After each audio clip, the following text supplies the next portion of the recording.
Hi there, this is Edward Ed Adler, financial consultant to manufacturing companies, and the topic of my lectures will be the revitalization of American manufacturing from a financial perspective. You know, you hear a lot these days about manufacturing and what's to be done, but we're going to be discussing more in the detail. You know, networks like CNBC, Bloomberg, Fox, PBS, good intentions, but they're merely scratching the surface. There's a lot more to it. For instance, the great coach John McMadden talked about how Vince Lombardi, fantastic coach, described an offensive sweep to the right, not in 30 or 40 minutes, but in 4 hours. As the old expression goes, the devil's in the details. Then you're going to say, well, gee, Ed, what do you know about this? Permit me to introduce myself. I've worked for over 100 companies, didn't want it that way, and ranging from General Motors to Benny the Bum's Chili, a startup company that makes upscale chili located in Los Angeles, California. I've worked for industrial products companies, consumer products companies. I've done capital expenditures, cost analysis, labor, material, raw material, packaged material, capital expenditures, labor, raw material, packaged material savings, and so forth. And I've worked with companies in an international background. And just to mention about TV, yes, I was on CNBC once talking about capital expenditures, and I am in Who's Who in America, which kind of means that perhaps I have an expertise in capital expenditures throughout the entire United States of America. So from now on, you'll know me as Macro Ed. But we're going to discuss this because there's some pretty startling figures about manufacturing. First, okay, the U.S. lost manufacturing jobs between 1980 and 2000, 2.5 million. From 2000 to 2017, our country shed 5.5 million jobs. And in my home state of New Jersey lost more than 290,000 manufacturing jobs since 1990. So what are the real causes here? Now, this is not to denigrate our trade agreements. They're bad, and they have to be renegotiated. But we really have to backtrack to the late 1960s, late 70s, early 80s, where I believe were the four major reasons of decline in manufacturing. It set up the foundation, it set up this problem. 1, family-owned companies, FOCs. 2, economic stagflation. 3, the Japanese invasion. And 4, incompetent financial personnel. Today, we'll discuss family-owned companies, FOC. And it gets a little sensitive, so I warned you, okay? So I will be known from now on as Macro Ed. Macros being a series of commands in Excel to perform incisive cost analysis and capital expenditures evaluation. And the tide is in. So here we go.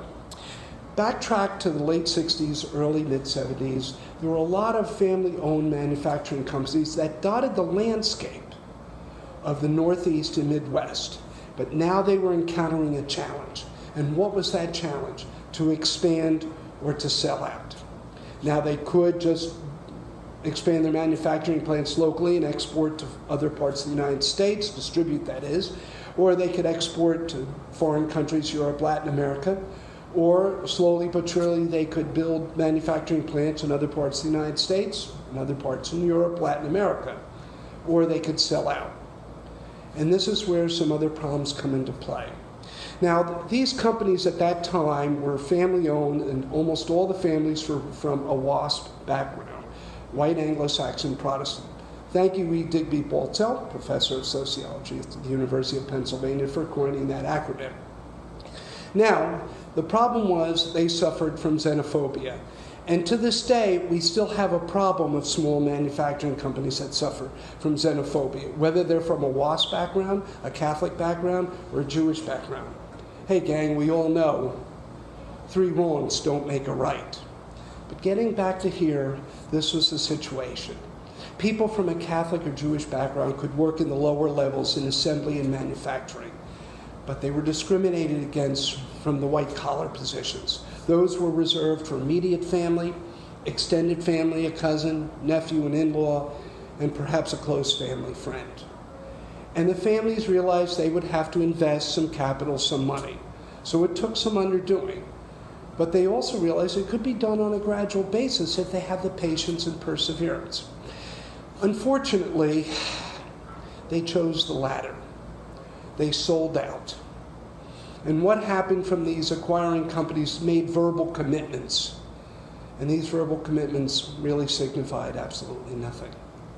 Overnight, the manufacturing plants in the Northeast, Midwest, were moved down south. Within a month, almost everybody was laid off, save a couple of salesmen and an engineer.